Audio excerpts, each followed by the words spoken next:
कि इस बिल से महिलाओं की प्रतिष्ठा तो बढ़ेगी, अवसर की समानता भी बढ़ेगी। ये एक बहुत ही ऐतिहासिक काम कर रहे हैं, माननीय प्रधानमंत्री जी का अभिनंदन। आरक्षण देने की साफ नीयत से नहीं लाया गया। तो महिला आरक्षण विधेयक सरकार लेकर आई है, इसकी मैं तहे दिल से सराहना करती हूँ।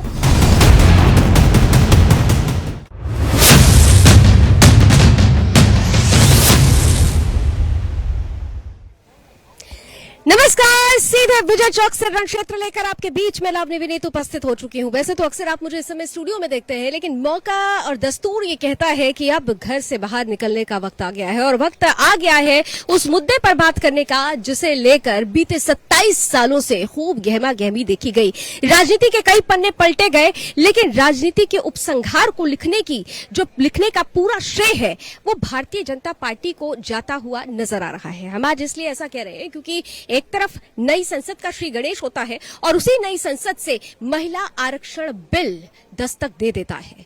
महिला आरक्षण बिल जो अब नारी शक्ति वंदन अधिनियम के नाम से जाना जा रहा है, जिस पर आज सुबह से ही 7 घंटे की मैराथन बैठक चल रही है, चर्चा चल रही है और इस चर्चा के दौरान भारतीय जनता पार्टी जहां इसे अपना सबसे महत्वपूर्ण एजेंडा बताते हुए महिलाओं के हित में उठाया गया सबसे सर्वोत्तम कदम बता रही है, तो वहीं दूसरी तरफ विपक्षी पार्टियां हैं जो गाहे बगाहे इस बिल का समर्थन तो कर रही हैं, लेकिन साफ तौर से कुछ प्रावधान जोड़ने की बात कही जा रही है। कहा जा रहा है कांग्रेस की तरफ से कि ये बिल जिस पर आज भारतीय जनता पार्टी क्रेडिट लेने की कोशिश कर रही है, ये बिल तो राजीव गांधी लेकर आए थे।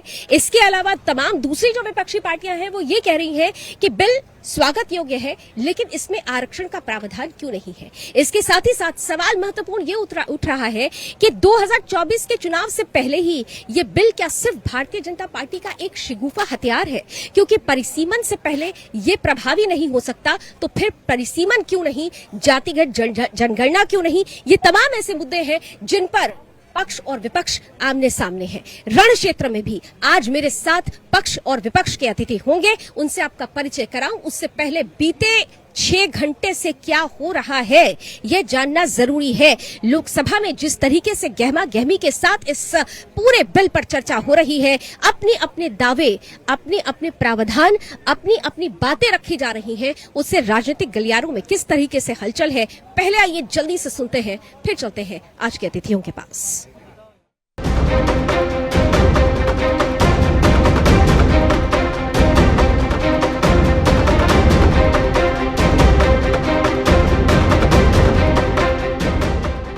संसद के विशेष सत्र का तीसरा दिन हंगामेदार रहा। लोकसभा में महिला आरक्षण बिल पर जोरदार बहस हुई।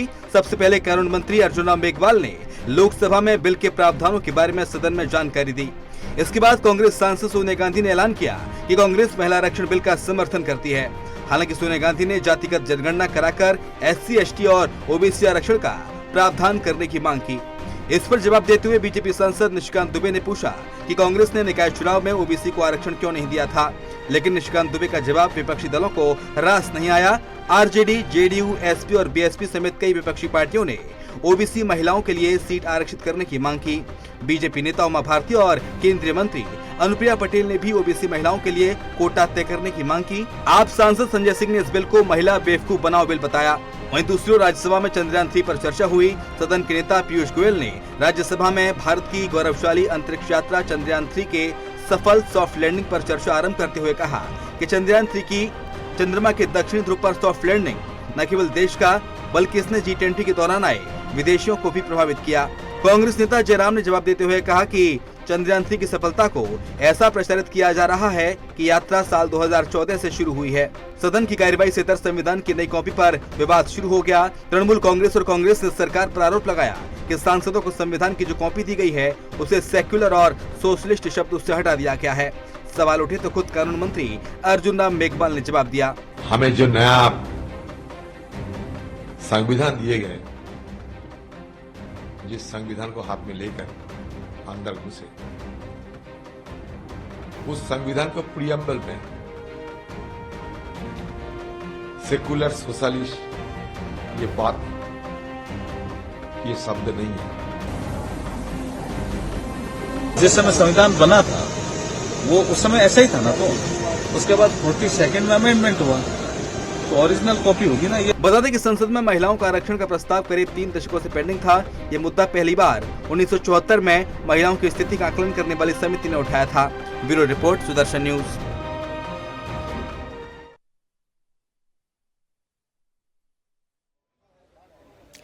तो जड़ें बहुत पुरानी हैं, लेकिन कहते हैं कि जड़ों में जो खाद पानी देता है क्रेडिट उसे जाता है। भारतीय जनता पार्टी कहीं ना कहीं से इसकी क्रेडिट लेने की कोशिश कर रही है, लेकिन विपक्षी गठबंधन इंडिया अलायंस का कहना है कि दरअसल ये तो पैनिक रिएक्शन है, क्योंकि अगर भारतीय जनता पार्टी महिलाओं के हित की बात करती है तो फिर इस बिल को तुरंत क्यों नहीं, फौरन क्यों नहीं लागू किया जा रहा है, इसे क्यों नहीं कानूनी जामा तुरंत पहनाया जा रहा है, आखिर क्यों इंतजार हो रहा है। आइए इसी सब प्रश्नों का जवाब लेने के लिए इस वक्त मेरे साथ यहाँ विजय चौक पर 2 खास अतिथि जुड़ चुके हैं। मैं स्वागत करती हूँ। हमारे साथ भारतीय जनता पार्टी का पक्ष रखेंगे शुभेंद्र अवस्थी जी, और साथ ही साथ कांग्रेस का पक्ष रखने के लिए हमारे साथ चंद्रमोहन शर्मा जी हैं, और इसके साथ ही साथ भारतीय जनता पार्टी से ही और हमारे साथ सूर्य कुमार मैथिल जी भी जुड़ रहे हैं, और राजनीतिक विश्लेषक के रूप में हेमंत कुमार जी हमारे साथ है। आप सभी का बहुत बहुत स्वागत है, क्योंकि मौका है, दस्तूर है, महिलाओं की बात हो रही है, आप नारी शक्ति वंदन अधिनियम की बात कर रहे हैं। विपक्ष कहता है नारी शक्ति का वंदन फिर फौरन क्यों नहीं, देर किस बात की, क्या ये सिर्फ चुनावी हथकंडा है? 27 साल लग नहीं पाए, 27 साल के बाद दोबारा आया है, और इस दोबारा आने में भी ये अड़चन लगा रहे हैं। मेरा ये कहना है, अटल जी के समय पर 5 बार लाने का प्रयास किया गया था, और पांचों बार बहुमत कम होने के कारण और इनकी इच्छा शक्ति न होने के कारण नहीं पास हो पाया। 2010 में राज्यसभा से भी पास कराया गया, 1 और 186 के नंबर से पास हुआ था, लोकसभा में लाई नहीं, और खुद सोनिया गांधी जी ने कहा था कि उनकी पार्टी के कुछ ऐसे नेता हैं जो चाहते नहीं थे। शीला जी कहती थी इच्छा शक्ति नहीं थी, इच्छा शक्ति होती तो ये आ जाता। ये तो सोनिया गांधी जी और शीला दीक्षित जी के स्टेटमेंट हैं, पर उसके साथ के स्टेटमेंट भी आप सुनिए। क्या कहते थे लालू यादव जी, कि लालू यादव की जाई लाश तब है कोई बिल पास, तब है कोई बिल पास, मतलब लालू यादव जी कहते थे मेरी लाश चली जाएगी तब बिल पास होगा। और वो शरद यादव जी क्या कहते थे, अब तो नहीं है, पर क्या कहते थे कि ये जो बाल कटी वाली लेडीज हैं, ये महिलाएं हैं जो बाल कटी वाली, इनको यदि ये बिल आ जाएगा तो इन लोगों को ऊपर लेके जाएगा। मुलायम सिंह जी क्या कहते थे आप सुनिए, उन्होंने ये भी कहा मुलायम सिंह जी ने कि भैया हमारे घर की महिलाएं तो नहीं आ पाएंगी। अरे जनाब, लेकिन इसका विरोध करने वाले लोग आपके साथ हैं। आज आप बिल को पास होने दीजिए। ठीक है शुभेंद्र जी, सवाल ये है कि आपने महिला हित के लिए सोचा, इसके लिए बात भी हो रही है, लेकिन टाइमलाइन को लेकर पूछा जाएगा ना, अगर महिला हित की ही बात थी तो आपने 9 सालों में इसका ख्याल क्यों नहीं किया, क्यों लास्ट मोमेंट पर, वो भी विशेष सत्र बुलाकर, ये तो पूछा जाएगा आपसे। हमने अपना मैनिफेस्टो में डाला है, बहुत सारी चीजें मैनिफेस्टो में डाली जाती है, और महिला बिल, रिजर्वेशन बिल भी मैनिफेस्टो का 14 का भी पार्ट है और 19 का भी पार्ट है। और हमने इसलिए कहा कि भैया ऐसा है, जो हमने मैनिफेस्टो में कहा है वो हम पूरा करके दिखाएंगे, और यदि गड़बड़ है हमको कहीं लगता है कि कुछ कमी है उसको हम सुधार लेंगे, पर अभी आज आप कहिए बिना इफ एंड बट्स के इसको पास होना चाहिए, बिना इफ एंड बट्स के पास होना चाहिए। ये कह रहे हैं कि महिला हित की बात अगर की जाए तो हमारे एजेंडे में, हमारे मैनिफेस्टो में शामिल है, लेकिन सवाल जब टाइमलाइन पे पूछा गया तो उन्होंने कहा इच्छा शक्ति भी कुछ चीज होती है साहब। यहाँ पर तो 27 सालों से आपकी पार्टी क्रेडिट लेने की कोशिश कर रही है, सोनिया जी कह रहे हैं कि राजीव जी का सपना था ये, लेकिन पूरा नहीं हो पाया ना, जो गोल करता है नाम उसी का होता है, कहा जा रहा है भारतीय जनता पार्टी की तरफ से। देखिए, जिस पार्टी ने पूरे 9 सालों से महिलाओं का उत्पीड़न करा और महिलाओं के साथ उसकी पार्टी के नेताओं ने नित्य नए कर्म करे हो, वो पार्टी आज महिलाओं की हितैषी हो रही है, और वो कांग्रेस से कह रही है कि कांग्रेस इसका विरोध कर रही है। वो शायद भूल जाते हैं कि कांग्रेस ही इसी को लेके आई थी, कांग्रेस इसी को पास करवाया था राजीव गांधी जी के द्वारा और सोनिया गांधी जी के द्वारा। आज 9 साल के बाद गुजर जाने के बाद, चंद दिन गुजरने के बाद देश के प्रधानमंत्री को महिला आरक्षण बिल की याद भी आ गई, और एक काम बहुत अच्छा कर देते हैं देश के प्रधानमंत्री, नाम बदलने की बहुत आदत है उन्हें, सिर्फ उन्होंने अपना नाम ही नहीं बदला, बाकी तो कोई ऐसी चीज नहीं है। नहीं, लेकिन क्या नारी शक्ति का अगर वंदन हो तो इसमें गलत क्या है चंद्रमोहन जी? क्या कहा? नारी शक्ति वंदन अगर नाम हो तो गलत क्या है? लावनी जी, नारी और नारी के शब्द उन्होंने बोला नारी शक्ति बंधन, लेकिन नारी शक्ति के अंदर जो अत्याचार और जो जुर्म और जो उत्पीड़न भाजपा के टाइम के ऊपर लगातार होता रहा, कितनी फहरिस्त लिस्ट है उनके नेताओं की। बृजमोहन को क्यों बचाया गया, सेंगर को क्यों बचाया गया? देखिए पन्ने नहीं पन्ने देखिए वो जवाब देंगे शुभेंदु जी, लेकिन पन्ने पलटेंगे तो फिर तो पन्ने तो आपके भी खुलेंगे ना। पन्ने अगर उनके खुलेंगे तो पन्ने आपके भी खुलेंगे। लिस्ट बहुत लंबी है। बिल्कुल। देश ने 9 साल के अंदर प्रचंड बहुमत कांग्रेस को नहीं दिया है। 2 साल के अंदर प्रचंड बहुमत देश को भाजपा से मिला है 2014, 2019 में। और 2014 के इलेक्शन के ऊपर नरेंद्र मोदी जी देश की तरफ देख रहे हैं कि मुझे फिर वोट दो। और उसके बाद देने के बाद उनके रहते हुए मैं अकेला कहते हुए देश की महिलाएं सुरक्षित ना हो और उनके खुद के मंत्री उसमें लिप्त हो और देश के प्रधानमंत्री गृह मंत्री चुप रहे और फिर ये बात कही जाए। लेकिन एक मिनट, ठीक है, एक मिनट, क्योंकि देखिए परिस्थिति ऐसी है, आप आरोप लगाएंगे, आप उसका जवाब देंगे, आरोप लगाएंगे, आप जवाब देंगे। सवाल यह है महिला हित की आप दोनों बात कर रहे हैं, लेकिन महिलाओं के हित के लिए कदम किसने उठाया, किसने सोचा, चर्चा उसकी ज्यादा होती है। चंदोहन जी, मैं आप दोनों के पास आऊं उससे पहले दो गेस्ट हमारे साथ और भी जुड़े हुए हैं, जरा उनका जल्दी रिएक्शन ले लेते हैं। मेरे साथ सूर्य कुमार मैथिल जी भी हमारे साथ जुड़े हुए हैं। सूर्य जी, ये कहा जा रहा है कि देखिए क्रेडिट मत लीजिए, हमने शुरू किया था, हमारा सपना था, ये सपना हमारा है, आप नाम भर ले लेने से काम नहीं होता है। सूर्य कुमार मैथिल जी,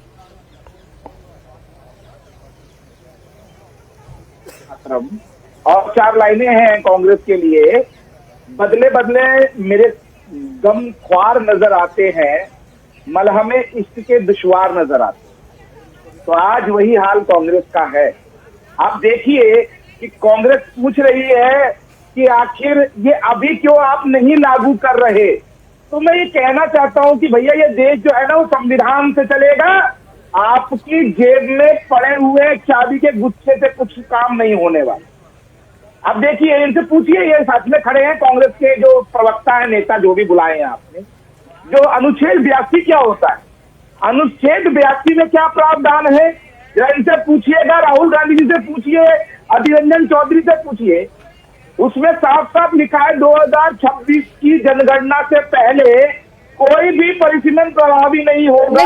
1971 की जनगणना के अनुसार तो ही सारे परिसीमन होगा। नहीं, बिल्कुल सूर्य कुमार मैथिल जी, देखिए ये प्रश्न निश्चित रूप से पूछा जाएगा विपक्षियों से, लेकिन प्रश्न तो पूछा जाएगा सत्ता पक्ष से भी ना, कि अगर अभी वक्त था, अगर 2026 से पहले परिस्थिति नहीं बन रही थी, तो सिर्फ इस जिन को क्यों निकाल दिया गया? क्या ये एक चुनावी हथियार नहीं है? टाइमलाइन को लेकर ही सवाल पूछा जा रहा है। मैं आपके पास लौटूं उससे पहले हमारे साथ संजय राणा जी भी राजनीतिक विश्लेषक के रूप में। अच्छा ठीक है, 20 सेकंड सर, 20 सेकंड। हाँ ठीक है, बोलिए 20 सेकंड सर। देखिए आपने बोला कि आखिर ये अभी क्यों किया, तो मैं आपको बता देता हूं कि हमारे एनडीए के दूसरे कार्यकाल का ये अंतिम साल है और भारतीय जनता पार्टी की जो नेतृत्ववादी सरकार है मोदी जी के नेतृत्व में, वो अपने द्वारा जो घोषणा पत्र है उसमें की गई घोषणाओं को पूरा करने के लिए जानी जाती है।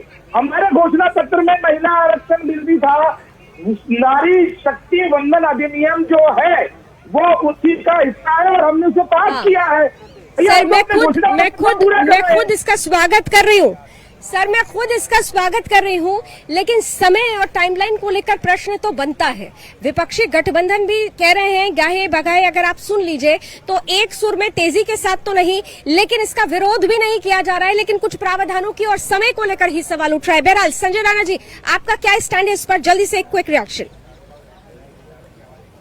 देखिए ऐसा है कि कोई भी कानून कभी न कभी लागू करना ही पड़ता है, उसको 2024, 2029 और 2019 से कभी भी जोड़ना नहीं चाहिए, क्योंकि चुनाव कहीं ना कहीं होते रहेंगे और होते रहते हैं अपने देश में, कि हर साल एक चुनाव होता है। चुनाव के लिए कोई कानून को रोका नहीं सकता। देखिए इसमें बहुत अनुकूल समय है इस समय सरकार के लिए और पूरे देश के लिए कि कोई भी कानून लाना है तो ला सकता है। एटलीस्ट देखिए नया जो पार्लियामेंट भवन बना है नया है, तो नया कानून क्यों नहीं? हमें समझ नहीं आता है कि विपक्षों को समस्या है कि अगर क्रेडिट की बात करते हैं तो भैया ऐसा होता है कि मान लीजिए मैंने कक्षा 6 का 10 का एग्जाम के लिए अपेयर हुआ, 5 सब्जेक्ट में पास हो गए, 1 में फेल हो गए, तो फेल ही कराऊंगा ना। ये बोल देना कि मैं 2010 में लाया था, राजीव गांधी लाए थे, भाई लाने से नहीं होता है, करना ये होता है कि आपने लाया उसको पास कराया। देखिए महिलाओं के लिए अगर कुछ भी काम होता है, देखिए 2074 में सोचिए 1974 में चीज आनी चाहिए थी, लेकिन कितने साल लेट है, तकरीबन 50 साल हम लोग लेट है, और 50 साल बाद भी हम अंतर्द्वंद में फंसे हुए हैं और झगड़ा आपस में कर रहे हैं कि मैं और मैं और मैं। ये देखिए ये जो है निर्णय जनता पे छोड़ देना चाहिए, जनता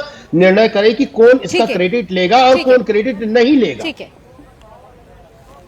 ठीक है, ठीक है, ठीक है। संजय जी पॉलिटिकल एक्सपर्ट है, वो कह रहे हैं कि देखिए जनता पर छोड़ देते हैं, क्रेडिट कौन लेगा कौन नहीं लेगा ये जनता तय करेगी। लेकिन इतना तो जरूर है कि जिस तरीके की स्थिति बन रही है उस स्थिति में बहुत सारी चुनौतियों का सामना आपको करना पड़ रहा है। खासतौर से जब हम कोटे की बात करते हैं, रिजर्वेशन की बात करते हैं, कोई कह रहा है कि मुसलमान महिलाओं को कोटा दे दीजिए, उधर कहा जा रहा है कि ओबीसी के लिए भी अलग से प्रावधान रखिए, कोई कह रहा है कि SC/ST को भी लेकर आइए। तो ये जिस आप उद्देश्य से लेकर आए हैं, क्या वो उद्देश्य पूरी तरह से पूरा हो पाएगा? अगर मैं थोड़ी देर के लिए भूल जाती हूँ कि बिना परिसीमन और बिना परिसीमन के ये लागू नहीं हो सकता, अगर थोड़ी देर के लिए इसे हटा देते हैं, उसके बावजूद भी क्या आपके लिए चैलेंजेस नहीं है? कोई भी बड़ा काम होगा, धारा 370 हटेगी तो चैलेंज तो था ही देश के लिए। उस चैलेंज को खत्म करने के लिए ही तो देश आगे बढ़ेगा।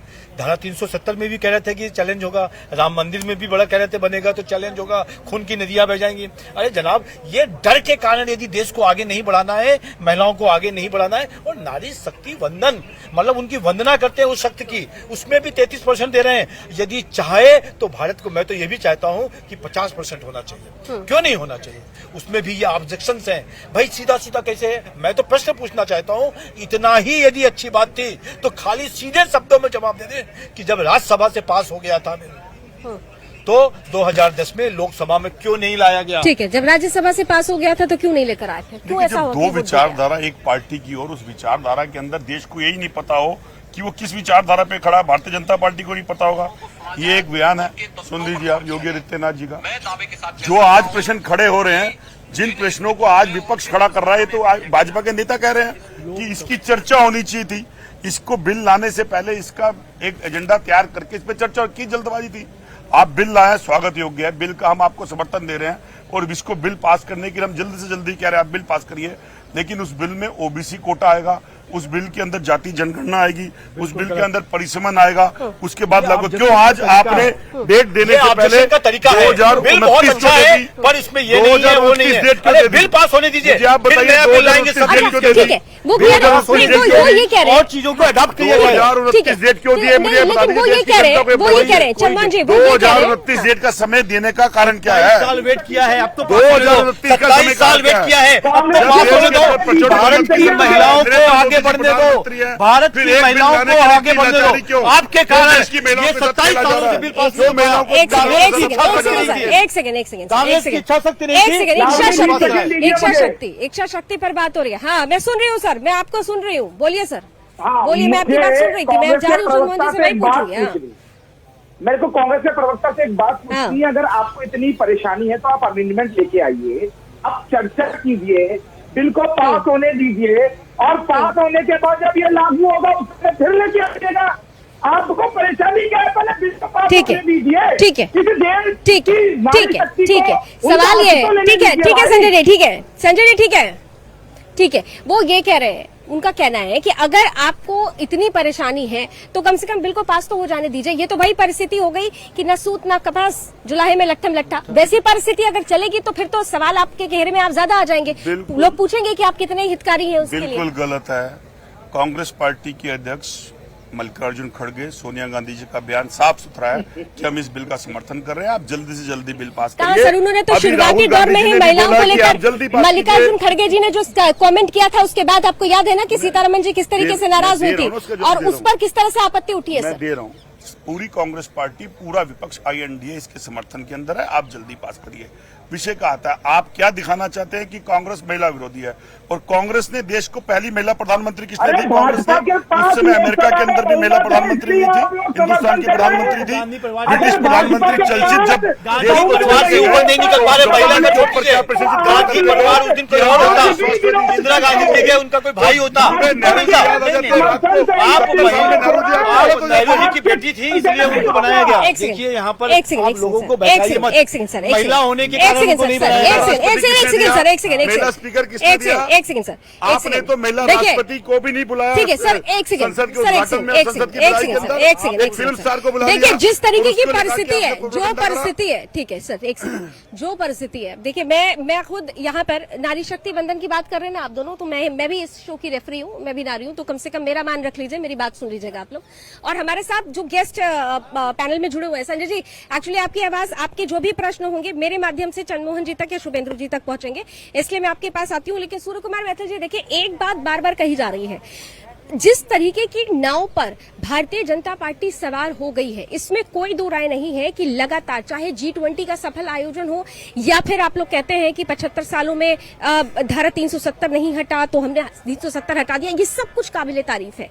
महिला आरक्षण को लेकर जो परिस्थिति पहले थी और जो परिस्थिति आज है, उसमें बदलाव के लिए क्रेडिट लेना और उस क्रेडिट के आधार पर चुनावी मैदान में उतरना, ये दो बड़ी बातें हैं जिसे लेकर विपक्ष बार बार सवाल पूछ रहा है।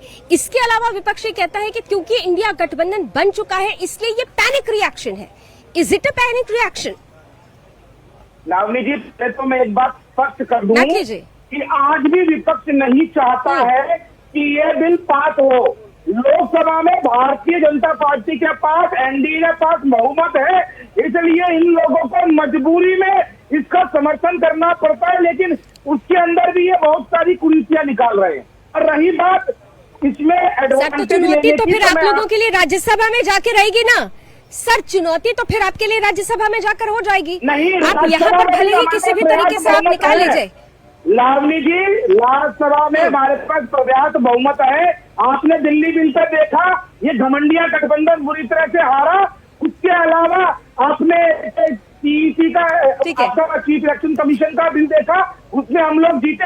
हर बिल पर जीत रहे हैं क्योंकि हमारे पास बहुमत है। और मैं एक बात कहना चाहता हूँ कि हम लोग अपने घोषणा पत्र को हर हाल में अंतिम दिन तक, जो हमने घोषणाएं अपने पिछले 2019 के चुनाव में की थी, हम उसको पूरा करने जा रहे हैं। उनमें से एक नारी शक्ति वंदन था।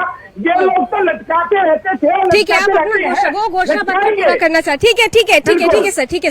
ठीक है सर, मैं आ रही हूँ सर, समय की कुछ सीमाएं, मैं समझ गया आपकी बात। वो ये कह रहे हैं कि देखिए घोषणा पत्र एक इसलिए लाया जाता है क्योंकि इसमें कुछ प्रण होते हैं, वो प्रण पूरे किए जा रहे हैं। सबसे महत्वपूर्ण है, अगर आप ये कहते हैं कि ये पैनिक रिएक्शन है, तो कम से कम आप लोगों को भी देखना चाहिए कि आप लोग जो रिएक्शन दे रहे हैं वो किस बात का डर है। बात तो नारियों की शक्ति की हो रही है, तो इसमें आरक्षण में भी कोटा और कोटे में कोटे की बात करके क्या कहना चाह रहे हैं? तो फिर से ठंडे बस्ते में डालने की कोशिश। देखिए लवनी जी, पहले तो मैं आपकी बात का और मैथिली जी की बात का ये विरोध कर देता हूँ। समर्थन इस बात का है कि राज्यसभा में इस बिल का कोई विरोध नहीं होगा, सब पार्टी इसको समर्थन देंगी और सब इस बिल को करना चाहते हैं। इस बात से भाजपा अपनी नीयत साफ करे कि उसने इस परिमिशन को, इस बिल को लाने से पहले इस पर डिस्कशन क्यों नहीं करा। 5 दिन का आपने सत्र अचानक बुला लिया, कहीं कुछ कह के खड़ा कर दिया। 3 दिन गुजर गए, 2 दिन आपके पास बैलेंस बचे हुए हैं। उसके अंदर आपने इसके पॉजिटिव नेगेटिव थिंग्स को जो अब उठे हैं कि इसमें ओबीसी कोटा होना चाहिए, इसमें ओबीसी वालों को आना चाहिए। देश के अंदर आज आपके पास जाति जनगणना के हिसाब से कितने % महिलाएं किस वर्ग की हैं वो आपके पास है नहीं, तो आप इसको इम्प्लीमेंट कैसे करोगे ये आप नहीं बता पा रहे हो। ठीक उसी तरह से जैसे आपने जीएसटी लाए, आप नोटबंदी लाए, यूटर्न लिया, आपने मास्टर ट्रक कह के किसान बिल लाए, यूटर्न लिया। आप इस पे भी वही कर रहे हैं, आप महिलाओं के साथ उनका अपमान कर रहे हैं और राजनीति के ठीक इलेक्शन के पहले आके इस पे वाहवाही लेने की गेम खेल रहे हैं। सर आप ये देखिए, पॉइंट तो है, जातिगत जनगणना को लेकर आप लोगों का क्या स्टैंड रहा है वो सबने देखा है। तो ऐसी परिस्थिति में जब आप महिला आरक्षण बिल की बात कर रहे हैं, नारी शक्ति वंदन अधिनियम की बात कर रहे हैं, तो फिर वो पॉइंट तो यहाँ पर भी उठेगा ना जो बात चंद्रमोहन जी कह रहे हैं। प्रैक्टिकली सबसे पहले तो ये समझ में आना चाहिए कि 33% बिल में महिलाओं को दिया जा रहा है रिजर्वेशन। अब वो कौन सी लोग होंगे, किस जाति के होंगे, किस तरीके के लोग होंगे, स्क्रूटनाइज कैसे करेंगे, स्क्रूटनाइज कैसे करेंगे, ये तो सवाल होगा ना। आपने पढ़ा है, कोई ड्राफ्ट आपने दिया है? ठीक है सर, एक मिनट की बात समझो। सबसे पहला मुद्दा यही है कि हमने, ये हमारी इच्छा शक्ति है, चाहे कांग्रेस या इंडी गठबंधन सपोर्ट करें या ना करें, इसको हम लोकसभा और राज्यसभा से पास करके नहीं, वो तो कह रहे हैं कि हम सपोर्ट कर रहे हैं, लेकिन वो कुछ प्रावधान, वो चेंजेस आ रहे हैं, अमेंडमेंट्स आ रहे हैं, वो भी पहले पास होगा यदि कुछ जरूरत होगी। आज अब ये जो बिल है, नया संसद बना है और पहला बिल है उसका, इस नए संसद के पहले बिल को लाने का उद्देश्य भी यही है कि इस भारत माता को परम वैभव पे लेके जाना है, और इस भारत माता को परम वैभव को ले जाने के लिए जो महिलाओं का योगदान है, महिला शक्ति का योगदान है, नारी शक्ति का योगदान है, वो उसे आगे आप होना वंदना चाहिए। कर रहे हैं सर। देखिए, मेरे हिसाब से मुझे मेरे मित्र की बातों से लग रहा है कि आईएन इंडिया गठबंधन का डर बहुत जल्दी भाजपा के नेतृत्व और भाजपा के नेताओं के सामने झलक रहा है, जिसकी जल्दबाजी के अंदर उन्होंने इस बिल को लाए, बिना प्रिपेयर किए, बिना तैयार किए। अगर आज विपक्ष ये बात कह रहा है कि इसे jल्दी लागू करो, तो आपके पास उसका कोई एजेंडा नहीं सर, लेकिन वो ये कह रहे हैं ना, आप स्वागत कर रहे हैं, वो कह रहे हैं कि ठीक है आने तो दीजिए ना, नहीं आने तो दीजिए, नहीं वो अब तो वो कह रहे हैं आने तो दीजिए, लेकिन अमेंडमेंट तो आप बाद में नहीं करा सकते हैं ना। जिसको आप लेके आ रहे हैं, हम फिर भी आपका स्वागत करते हैं, लेकिन आपकी नियत इसको लाने की होनी चाहिए। 2029 का कहना आपका सरासर गलत है। आप इसे कल लागू करिए और देश की महिलाओं को कल इसका योगदान दीजिए, सम्मान दीजिए। हम आपके साथ खड़े हैं, लेकिन कहां देश के प्रधानमंत्री या गृह मंत्री ने या किसी नेता ने यह बात बोली हो? कोई इसका ब्लूप्रिंट, कोई इसके अध्यादेश का कोई भी खाका अभी तक आपके पास या मेरे पास या किसी के पास आया है? ठीक है, मैं सुरेंद्र जी आती हूँ, मैं संजय जी आपके पास आ रही हूँ कि देखिए दो जो मूल प्रश्न है, एक तरफ भारतीय जनता पार्टी का स्टैंड क्लियर है कि भाई ये महिलाओं के लिए है, महिलाओं के हित के लिए है, ठीक है। विपक्ष भी कह रहा है कि हम भी इससे पीछे नहीं हट रहे हैं, लेकिन ये सिर्फ और सिर्फ अगर परिसीमन के पहले ये पॉसिबल नहीं है तो फिर इसको इस जिन को बाहर निकालने की जरूरत ही क्या थी? फिर अगर आप एक तरफ जातिगत जनगणना को अपोज करते हैं, दूसरी तरफ फिर कोटे को लेकर जो स्थिति बननी चाहिए, जो रोड मैप होना चाहिए, जो ब्लूप्रिंट होना चाहिए, उसमें क्लैरिटी नहीं है, तो ये जो प्रैक्टिकल चीजें हैं उसको लेकर तो सवाल उठ रहा है ना।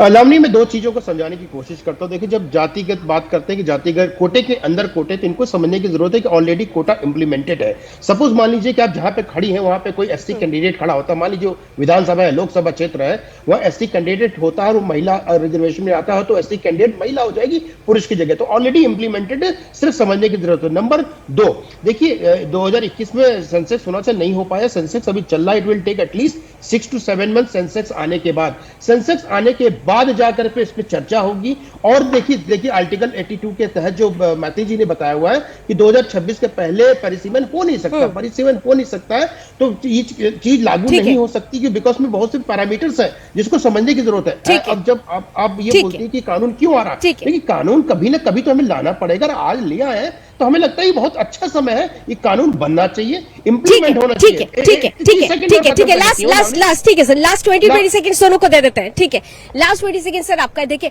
अगर हमारे पास प्रावधान है, उस प्रावधान के तहत अगर चेंजेस हो सकते हैं तो क्यों नहीं एक साथ ही चीजों को क्लियर कर देते हैं? बहुत सारी चीजें आने पर पता लगेंगी, और मेरा ये कहना, जैसा ये कह रहे हैं डर के मारे, तो हमारे 14 में और 19 का जो मैनिफेस्टो है उसमें मैंने डाल के रखा था हमारे लोगों ने, तो उस समय इंडी बनी भी नहीं थी। दूसरा एक एग्जाम्पल देके मैं अपनी बात को खत्म करूंगा कि एक शहर के अंदर चोरों ने एक पार्टी बनाई, उस पार्टी का नाम रखा पुलिस, इसका मतलब वो पुलिस नहीं हो जाएगी।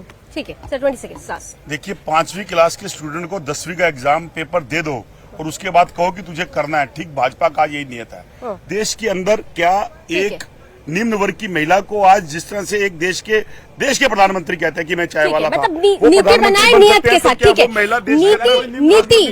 नीति बन रही है, लेकिन नियत पर सवाल उठ रही है, नियत पर सवाल उठ रहा है। और इन सबके बीच जो परिस्थिति बन रही है, उन परिस्थिति में इतना तो तय है कि राह भारतीय जनता पार्टी कह रही है आसान है, विपक्ष कह रहा है उस राह पर आसान नहीं, बहुत सारे कांटे हम बोने वाले हैं, लेकिन क्या भारतीय जनता पार्टी उन कांटों को हटाकर जिस तरीके से महिला शक्ति की बात हो रही है, नारी शक्ति वंदन अधिनियम की बात हो रही है, ये पूरी तरह से इस सत्र का एक बड़ा मास्टर स्ट्रोक बनकर निकलने वाला है, नजर बनी रहेगी। फिलहाल रण क्षेत्र में आज बस इतना ही। हमारे साथ सभी अतिथि जुड़े, उनका बहुत बहुत स्वागत। देश और दुनिया की तमाम खबरों के लिए आप जुड़े रहिए सुदर्शन न्यूज के साथ। जय हिंद।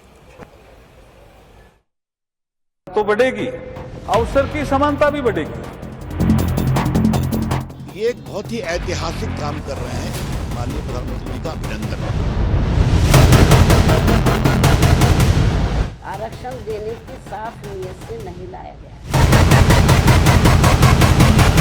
तो महिला आरक्षण विधेयक सरकार लेकर आई है, इसकी मैं तहे दिल से सराहना करती हूँ।